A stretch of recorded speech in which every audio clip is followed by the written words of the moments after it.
A sabedoria de Maomé alcança a grandeza e a inteligência que reflete situações perfeitas dentre as mais imperfeitas. As ações e os atos da vida devem ser entendidos de acordo com as intenções, que batiza nossas obras, classificando-as de boas ou más.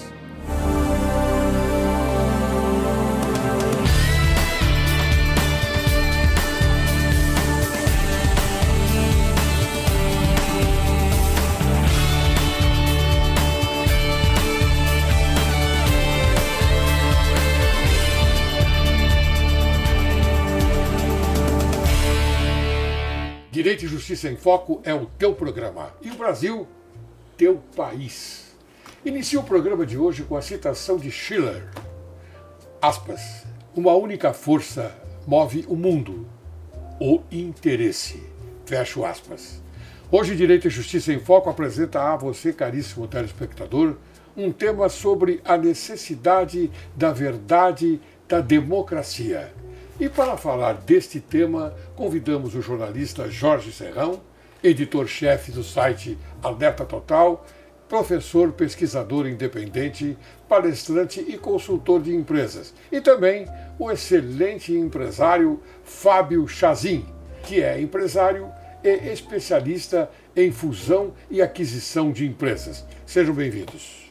Muito bem, estamos aí. Vamos aí? Mais um programa com Laércio Laurelli, né? E com Jorge Serrão. E cada vez mais alegre. E Fábio Chazin. Meu Flamengo. Oh, parabéns. Bicampeão da Libertadores. Parabéns, né? Parabéns. Hepta-hexa, campeão brasileiro. Né? Parabéns.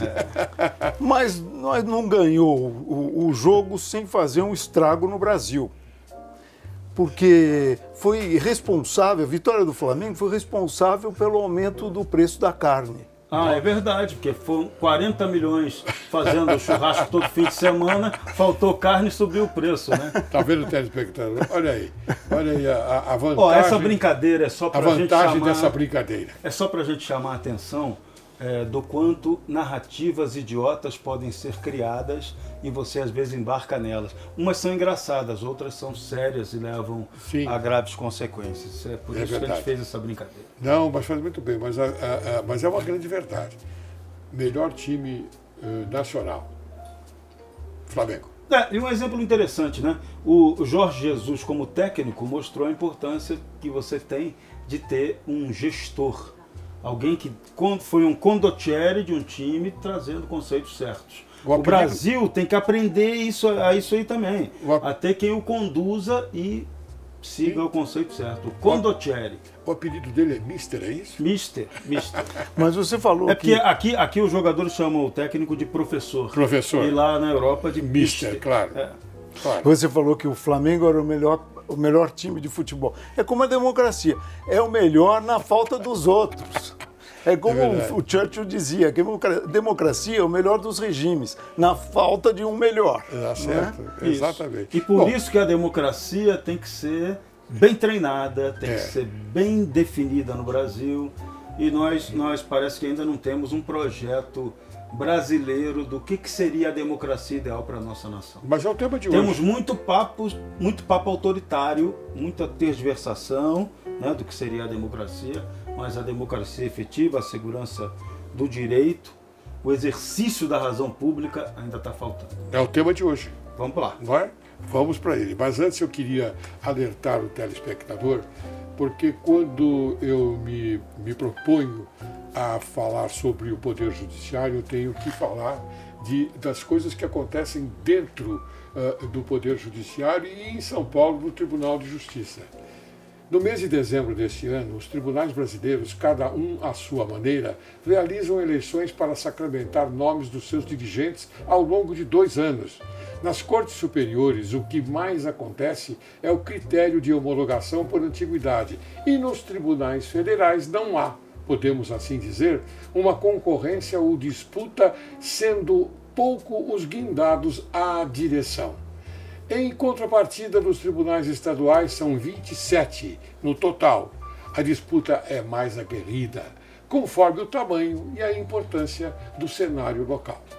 Em São Paulo, os candidatos ao cargo de presidente são os desembargadores Arthur Marques, Geraldo Pinheiro Franco e, entre eles, o nobre desembargador Carlos Henrique Abrão, cuja missão é a de simplesmente mudar a forma de gestão, de participação, de ampliação do contato com a sociedade e criação de ferramentas e infraestrutura, reduzindo o estoque de 20 milhões de processos e a carência de juízes e funcionários.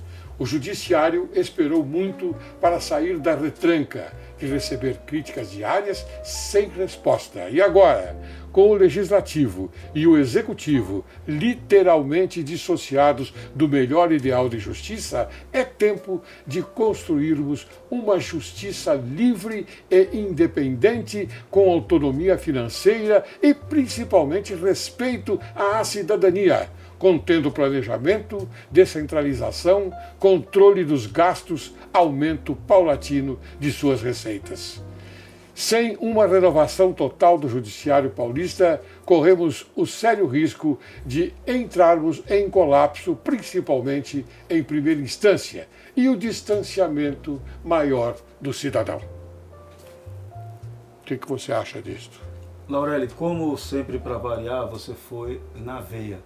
O judiciário hoje, ele é o poder que tem a imensa responsabilidade de fazer com que a democracia seja viabilizada no Brasil. Ele não pode ser, em nenhum momento, a falta de justiça ou o mau funcionamento do judiciário não podem ser a causa da insegurança jurídica e nem das injustiças. É verdade.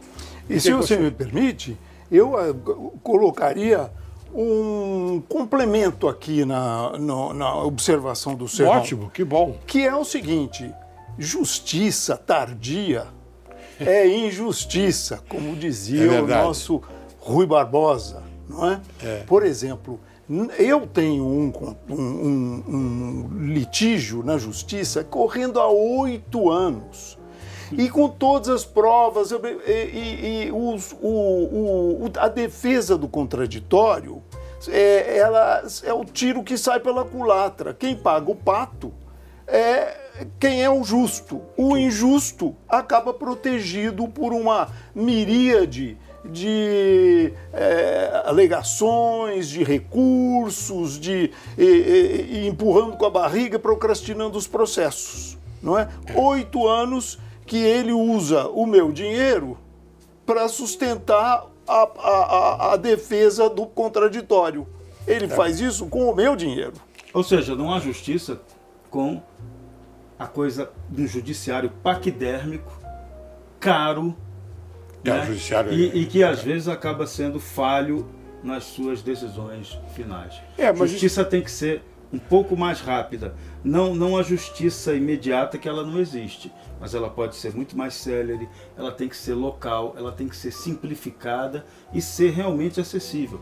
E hoje no Brasil, quem vence causas judiciais é aquele que pode pagar muito caro por ela.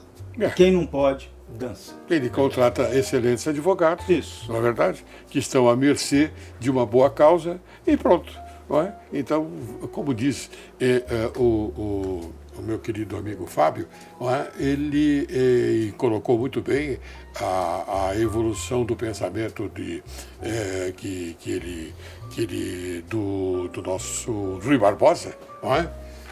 Justiça tardia é injustiça. É injustiça. Então, telespectador, essa é a grande verdade. Mas nós temos que defender aquilo que nós temos de mais precioso no nosso poder judiciário, uma tradição. A tradição de fazer as coisas de acordo com também a bondade. Nós não podemos deixar a bondade de lado. Sim, claro, não é verdade? Claro. Mas fazer as coisas de uma forma equânime, de uma forma justa.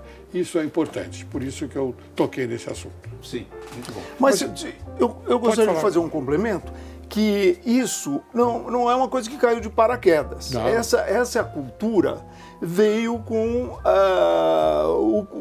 uma decisão de construir o judicial do Brasil baseado no que eles chamam de positivismo jurídico. Quer dizer, tudo é regrado. O homem tem... Tudo que não for proibido é permitido.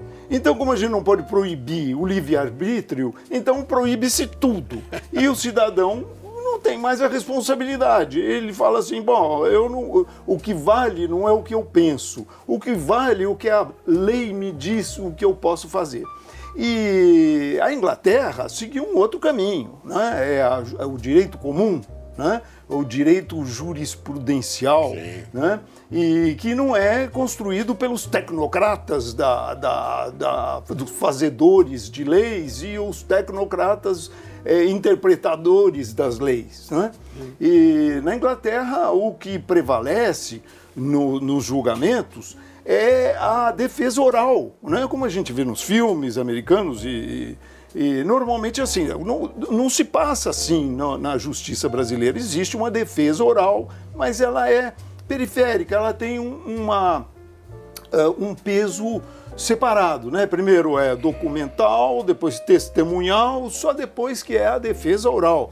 Ela tem um peso relativo, não é verdade? Você tocou num assunto importante, porque toda a justiça deve ser feita e com a contribuição da sociedade. Porque você vê que nos filmes que nós assistimos, do júri, tudo é levado para o júri. Isso. É a participação da sociedade. Dos casos para o júri. A participação da sociedade. Exatamente. Quer dizer, quando as decisões são feitas monocraticamente, elas tendem a colher alguma coisa que, afinal de contas, não é a totalidade aqui que se espera. Monocraticamente ou em cima do regramento excessivo, do confuso regramento excessivo.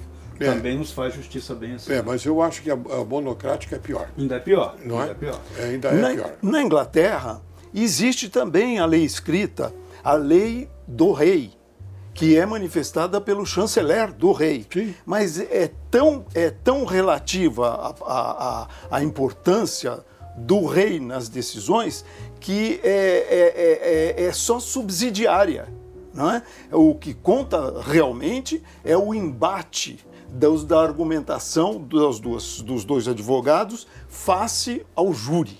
É o júri, que é a sociedade, que vai decidir quem ganha a partida. E por isso que eu e o Laurélio já cansamos de defender aqui, né? Justiça tem que ser municipal, local, numa delegacia de polícia em que você vai ter ali o juiz, o Ministério Público, a polícia judiciária, o tripé da justiça, a perícia, tudo ali para resolver o tripé da justiça. O que puder ser resolvido ali, resolveu.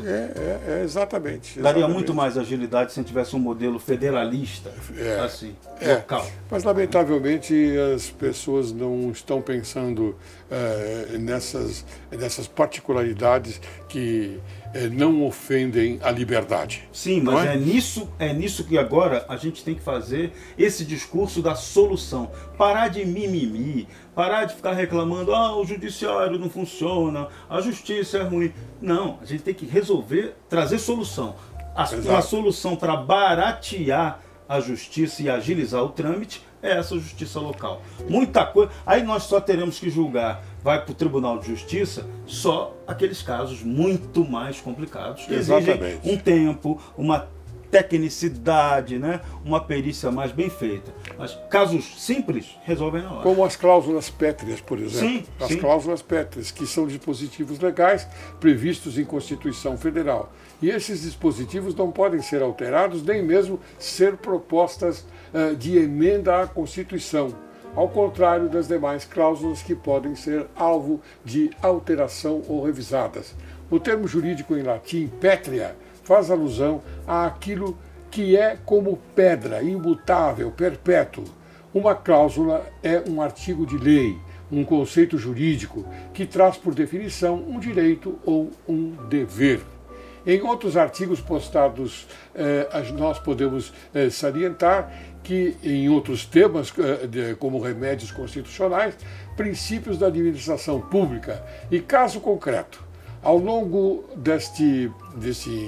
desses ensinamentos, vamos entender melhor quais são as cláusulas pétreas previstas no ordenamento jurídico brasileiro e como isso se desdobra na vida dos cidadãos. Quais são as cláusulas pétreas da Constituição Federal? As principais cláusulas pétreas previstas na Constituição Federal estão previstas no artigo 60, parágrafo 4º. Entre elas nós temos forma federativa de Estado, voto direto, secreto, universal e periódico, separação dos poderes, executivo, legislação e judiciário, direitos e garantias individuais. Então eu não podia deixar de tocar nesse assunto, não é? E falar para o nosso seleto público. Então, isso é o que é cláusula pétrea. O resto não precisa, então, de uma Constituição tão gigantesca para dirigir o nosso país. Exatamente. E é isso que nós temos batido. Eu vou pegar o gancho para dizer que não adianta simplesmente pensar em emendar uma coisa ou outra e guardar as pétreas, e vai ficar um patchwork que na verdade fica um ersatz, que não um monstrinho, não é? Muito bem. É um quasímodo. É o que a nossa Constituição está virando. Depois de 105 emendas, em cima de 250 artigos e 150 disposições transitórias. E esse negócio já virou um quasímodo. E tudo ainda precisa passar pela interpretação dos 11 ministros do Supremo Tribunal Federal. Exatamente. Então, não é nada autocumprível, o povo não entende esse discurso. Então, a gente precisa de uma Constituição mais simples, mais objetiva, mais dentro do que o Fábio falou ainda há pouco, desse direito que qualquer um entenda, consiga compreender o que é o direito. E não na complexidade de um monte de regras que nós temos. E ressaltar os princípios. Né? Sim, e um detalhe que é fundamental para a administração pública, que ela peca no Brasil demais, e o judiciário nosso peca mais ainda. A falta de transparência. Quando o Fábio fala nas leis que ornamentam o poder judiciário da Inglaterra, como você falou, são os princípios. Isso. São os princípios.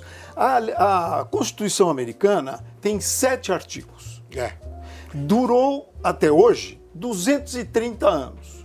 Fizeram só 27 emendas em 230 anos. Nós, em 30 anos da nossa última Constituição, 1988, de 88, já fizemos 105 modificações. Nós não precisamos de emenda, nós precisamos fazer uma revisão na Constituição.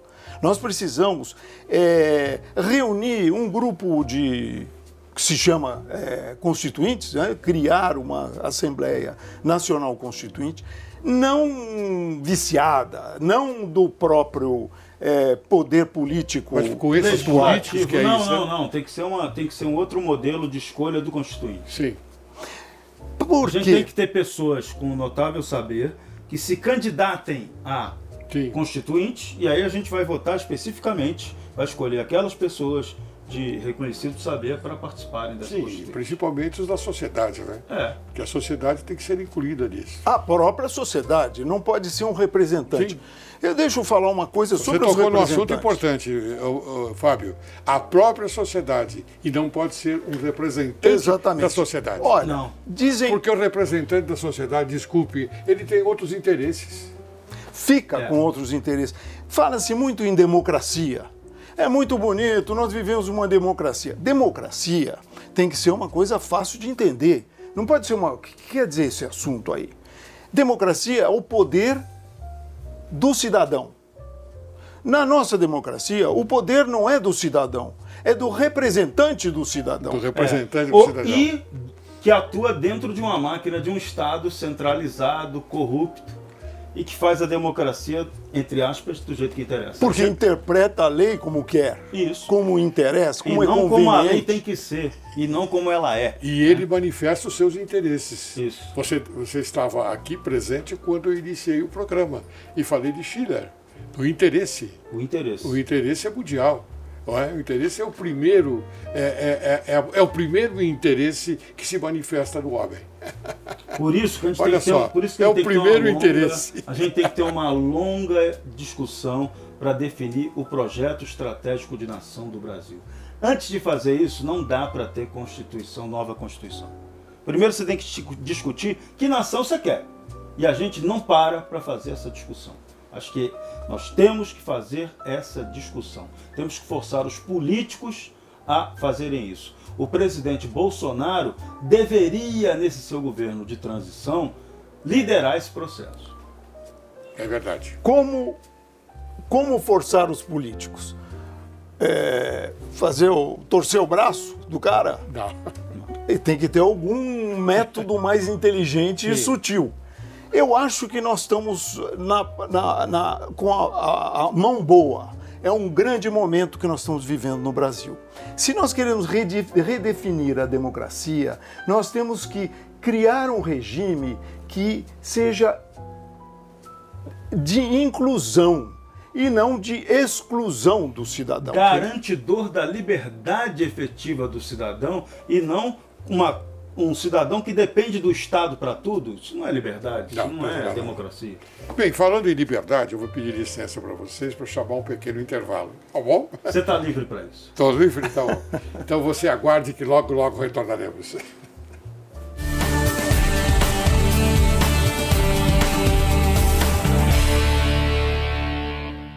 Olá! Você gosta de comer massa italiana, ou seja, macarrão? Vou lhe dar uma dica. Faça como eu. Saboreie as massas genuínas produzidas com a matéria-prima italiana pela La Verità.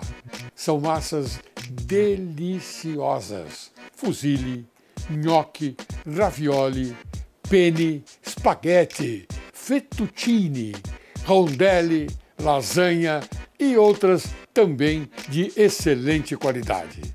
Você encontra a Rotisserie na Rua Martim Francisco, 430, no bairro de Santa Cecília. Para mais informações, acesse o site abaixo. Olá, hoje irei falar sobre disciplina positiva e seus mitos. Se comunicar de forma empática não significa ceder, não bater, não punir com palmadas e castigos. Não significa não ensinar que toda ação gera uma consequência. Disciplina positiva não é só para crianças pequenas. Podemos aprendê-la para praticar com adolescentes e na nossa vida.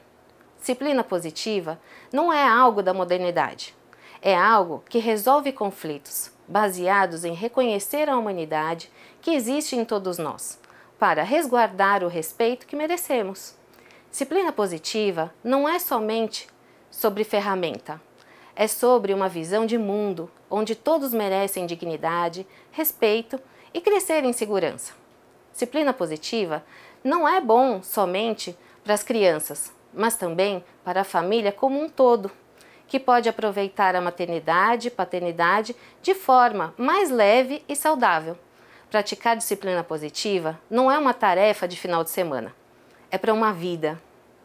Obrigada e até o próximo programa.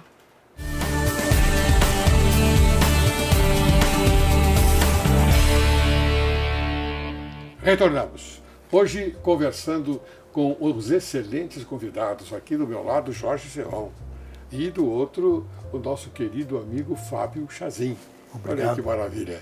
Não é todos os dias que nós temos esta felicidade de reunir pessoas tão importantes como vocês. A honra é minha. Eu digo importantes porque vocês realmente são. Vocês são profundos conhecedores do sistema brasileiro. Aqui nós podemos falar à vontade daquilo que está acontecendo no Brasil, como foi no primeiro bloco.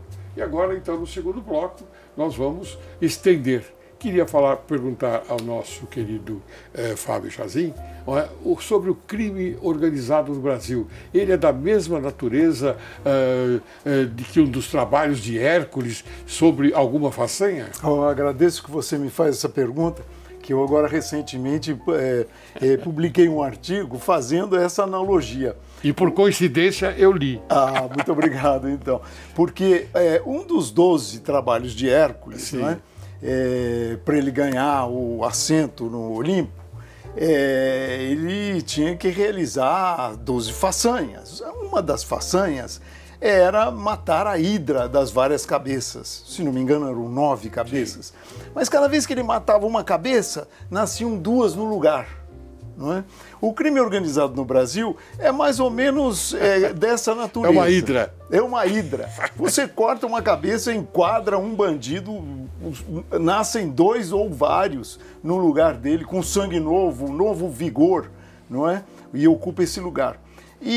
Mas eu vou mais para frente, não é só o crime organizado como popularmente a gente entende. Na verdade, o crime organizado no Brasil está emprenhado na nossa instituição, no executivo, no legislativo, judiciário, em toda a burocracia estatal brasileira. Quando você enquadra alguém do executivo, vem sempre um do legislativo tirar proveito disso, usando o palco, né, as luzes da ribalta, né, e se projetando para virar para dar vida à sua carreira como político tradicional, né? Como, eu ouso dizer até, como balconista no Congresso, né? Quando o Congresso que nós estamos vendo é um balcão de negócios, não é? Então o representante que está no Congresso está fazendo negócios, não é um balconista. Agora, a coisa é menos sofisticada do que a gente pensa. Vamos dar aqui o exemplo do baile funk em Paraisópolis. O baile funk não tem autorização legal para funcionar, não tem organização formal para estar operando. No entanto, ele acontece. Por quê? A sociedade quer que ele aconteça, né? Os jovens têm aquilo como uma necessidade.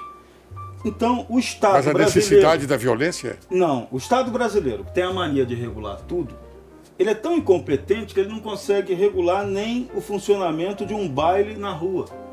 Então, a gente chega ao absurdo de você ter um baile que não se sabe por quem é organizado e onde nós recentemente tivemos aí 9 pessoas mortas. Okay. 9 pessoas que não moravam na favela de Paraisópolis morreram num baile funk.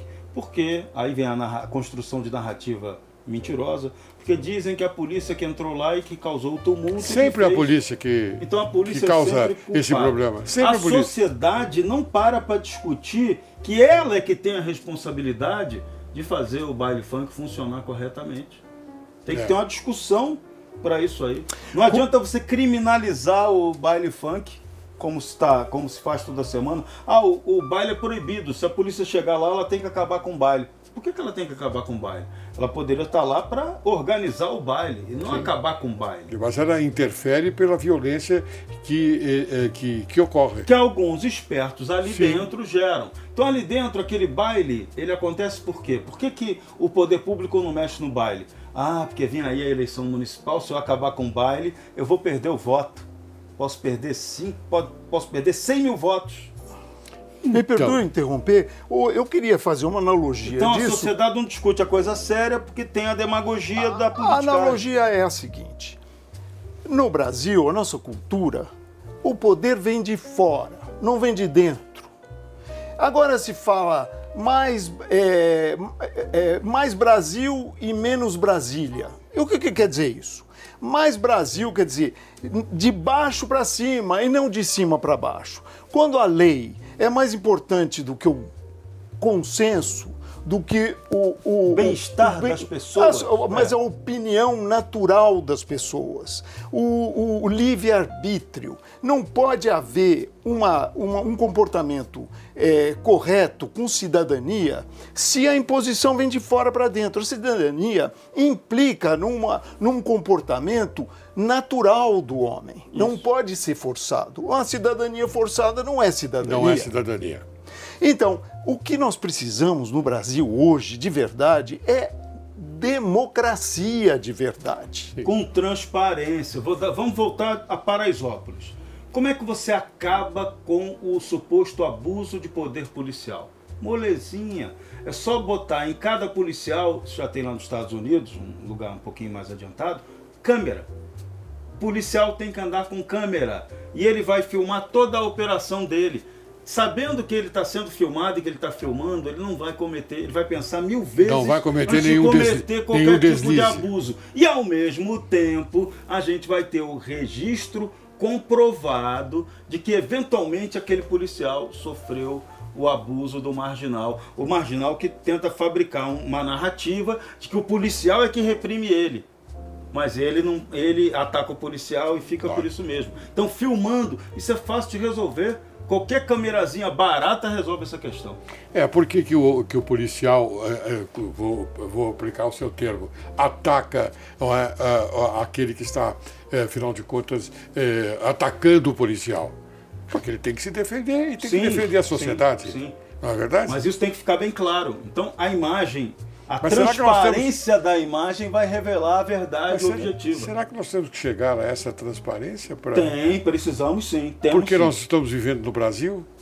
Porque estamos vivendo no Brasil. Exatamente, porque nós estamos... Brasil que nunca respeitou nós estamos imaginando uma situação que é muito particular do Brasil.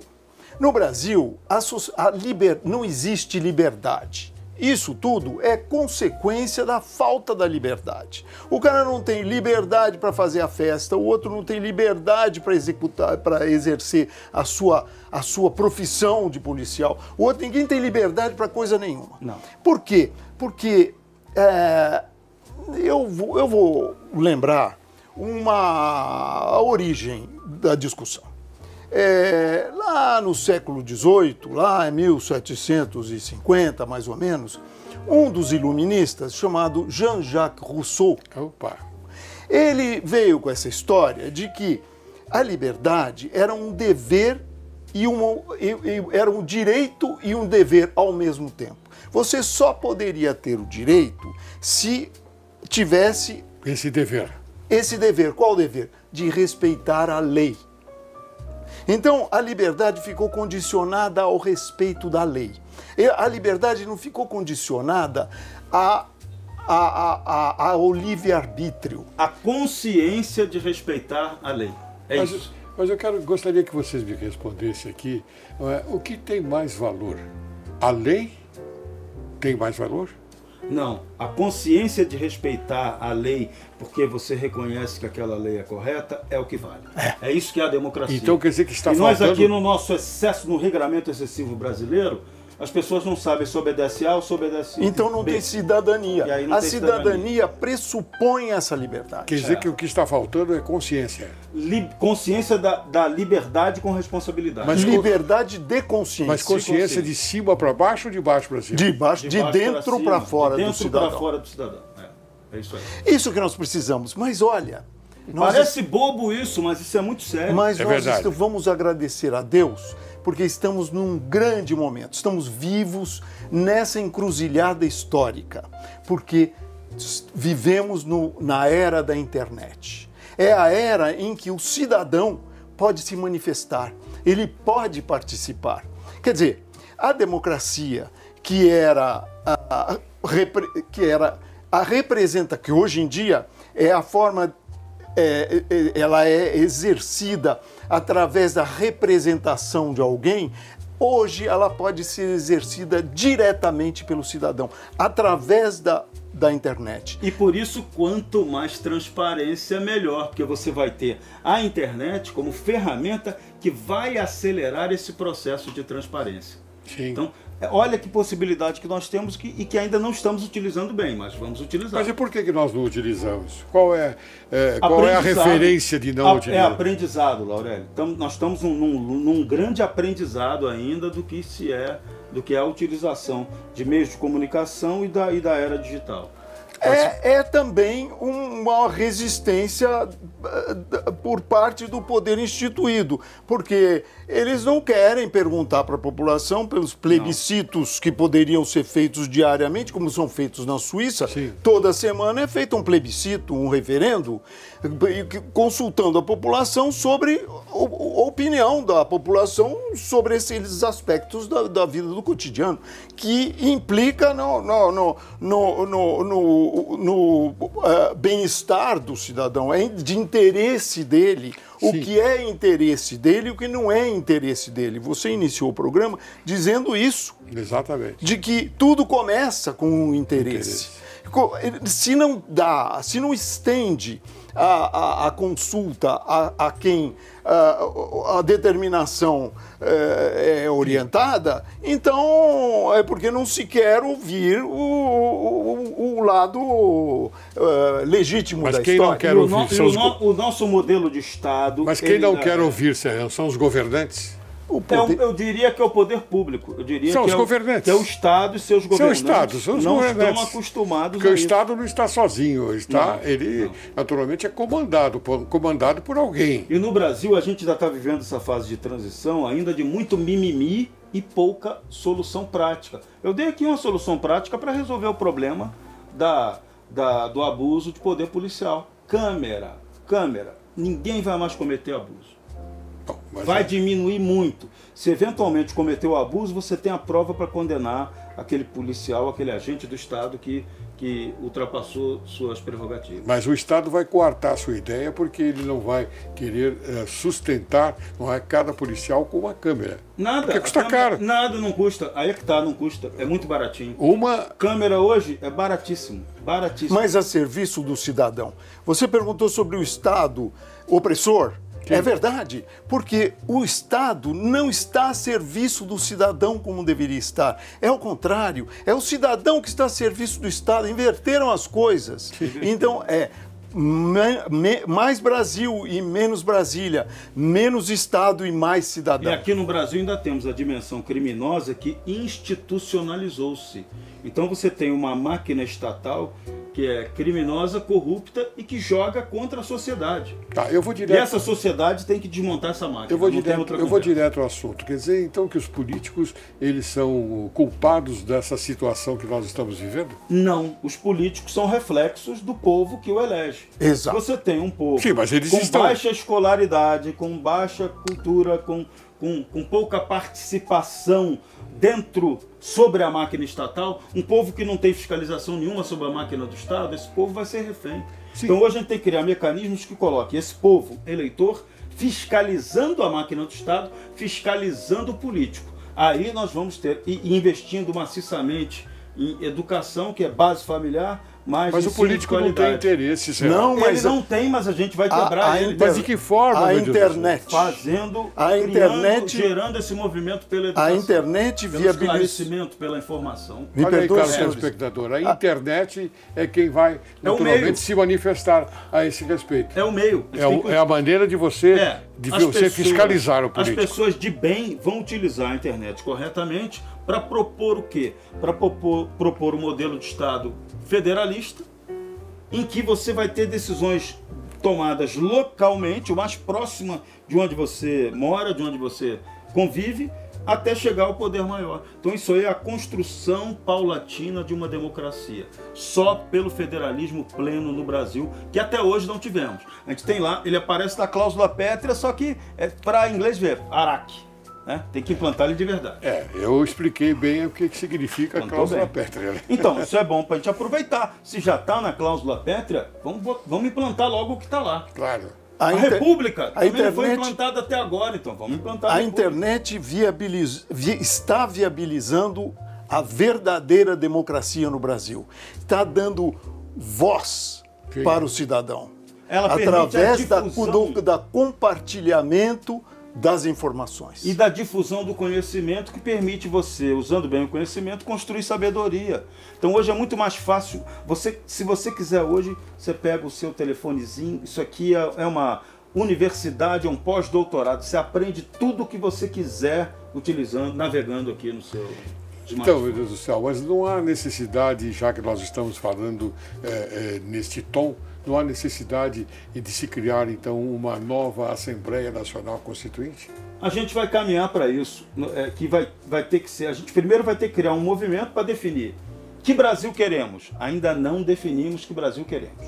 Na hora que a gente fortalecer esse documento, esse movimento, que define qual é o rumo do Brasil, aí a gente começa a pensar numa nova constituinte, uma nova base legal para o país. E eu queria agregar. Eu queria... A nossa Assembleia Nacional Constituinte, no ano 2020, que nós estamos nas vésperas da mudança de ano, ela pode se dar o luxo de colocar o cidadão sentado na Assembleia Constituinte. Como? Usando a inteligência artificial. A inteligência artificial, o que é? As pessoas falam em inteligência artificial, mas não sabem direito quais são os contornos desse bicho. A inteligência artificial é a única forma de se tratar muitos dados ao mesmo tempo. De reduzir a burocracia Chama-se estatal. a Big Data. O Big Data só pode ser processado através de uma inteligência artificial. 220 milhões de pessoas pensando só podem se manifestar através da inteligência artificial. Então nós vamos pôr a inteligência artificial sentada na mesa da Assembleia Nacional Constituinte, lá participando. Como? Como robô. Usar a inteligência artificial. O robô, que nós temos muito a falar sobre esse robô, até chamamos ele de Anor, para dar uma... insinuar que esse Anor não é um ente castrador e abusivo do ser humano, mas sim ele tem a conotação de amor. Ele vai trazer o bem, a bondade, vai fazer a opinião do cidadão valer mais Brasil e menos Brasil. Mas o povo pode contar com o poder político?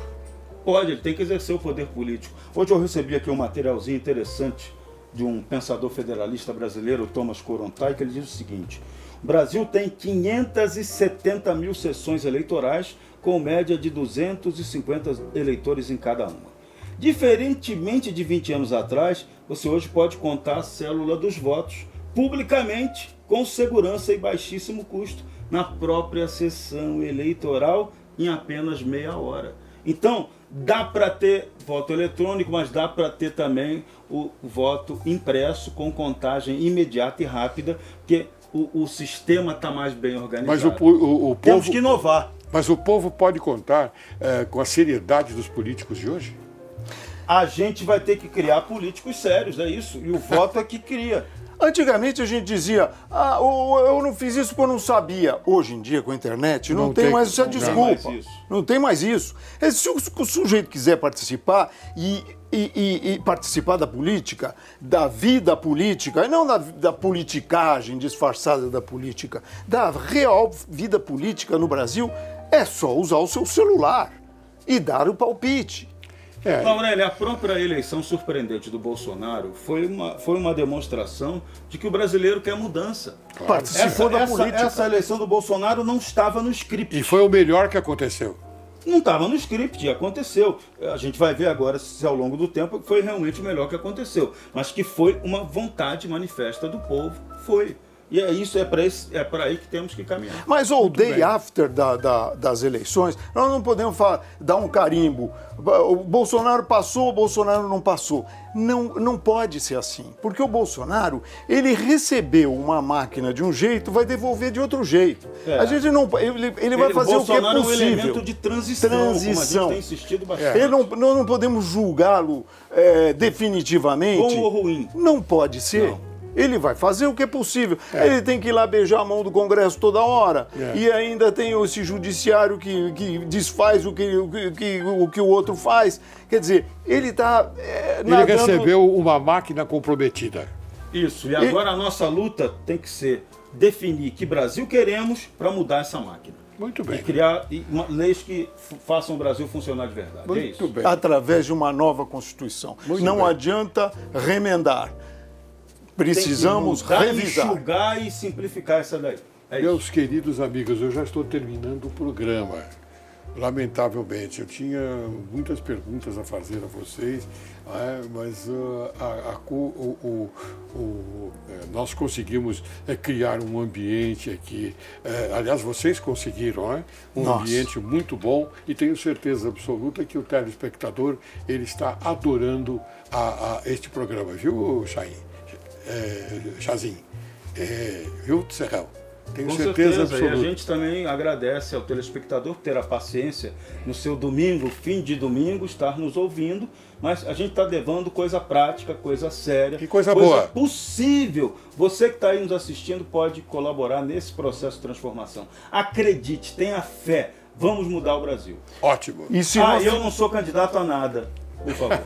Eu não sei se sou ou não. Eu gostaria de dar palpite na Constituinte, como eu convoco todos os brasileiros Tem a a fazerem internet. a mesma coisa. A internet. Pela internet. Olha aí. Isso eu vou fazer. A internet. E se nós falamos alguma coisa pertinente hoje, foi sobre a batuta do desembargador Laurelli. E eu que estou honrado com isso, porque, veja, vocês são brilhantes, eu acho que vocês tocaram no ponto básico do que está acontecendo neste país. O povo brasileiro é muito bom, o povo brasileiro é ordeiro, o povo brasileiro ele gosta de fazer a coisa certa, só não tem conseguido fazer, lamentavelmente, vocês me perdoem, por causa da hegemonia cultural oblíqua, implantada por alguns setores da imprensa. Eu reclamo isto, porque eu também faço parte da imprensa, mas aqui se fala a verdade. E a imprensa não está acostumada a levar essa verdade para o telespectador, lamentavelmente. Não sei se vocês concordam comigo ou não, mas esta é a grande verdade. Aqui nós falamos aquilo que devíamos falar, a necessidade verdadeira da democracia. Então vamos em frente. Vamos em frente. Aqui não é a imprensa mercenária. Não. Aqui não. é a imprensa verdadeira. Verdadeira. Eu queria que você, então, colocasse alguma coisa para que eu possa encerrar o programa e você também. Não, vamos trabalhar pela democracia. Acredite que a democracia no Brasil é possível. Ela vai ser demorada, ela não vai ser um processo fácil, mas a gente tem que acreditar nisso. Exige a transparência do Estado, exige a mudança, exija que você seja respeitado e que possa exercer seu bem maior, a liberdade individual. Eu gostaria de também dar um voto de confiança para esse momento que nós estamos vivendo, e acho que a democracia, quer dizer, a inclusão do cidadão, o controle do cidadão do seu próprio destino, e eu acho que nós estamos vivendo o melhor momento que em milênios o homem se deparou. É o grande momento da internet e da inteligência artificial. Vamos tirar proveito disso. Eu tenho a dizer o seguinte, que vocês engrandeceram o programa Direito e Justiça em Foco. Hoje tenho certeza absoluta que o telespectador está grudado na televisão, assistindo este programa e se conscientizando de que realmente o Brasil é um país importante. E nós temos a necessidade, né, de divulgar mais ainda esta verdadeira democracia. Encerro o programa de hoje com as sábias palavras de Duc de la Rochefoucauld. O interesse fala todas as línguas e representa todos os papéis, inclusive o do desinteresse. Quero agradecer a presença do jornalista Jorge Serrão e do Fábio Chazin, que muito honraram o programa Direito e Justiça em Foco e que esclareceram a sociedade brasileira sobre a necessidade da verdadeira democracia. O programa Direito e Justiça em Foco tem como objetivo trazer convidados desta natureza que consigam informar a verdade sobre fatos veiculados nas redes sociais e na história do Brasil, transmitindo sempre a verdade sobre a questão abordada. Assim, espera-se que essa conversa tenha a força e a energia de aproximar a sociedade brasileira com o objetivo de alimentar e conservar sempre vivo no coração humano o lume sagrado da honra, da independência, da magnanimidade, do patriotismo e da consciência pública, preservando os sentimentos de direito e de justiça. Muito obrigado, Serrão. Muito obrigado, Chazin, pela presença de vocês. Fazer uma cadeia de união.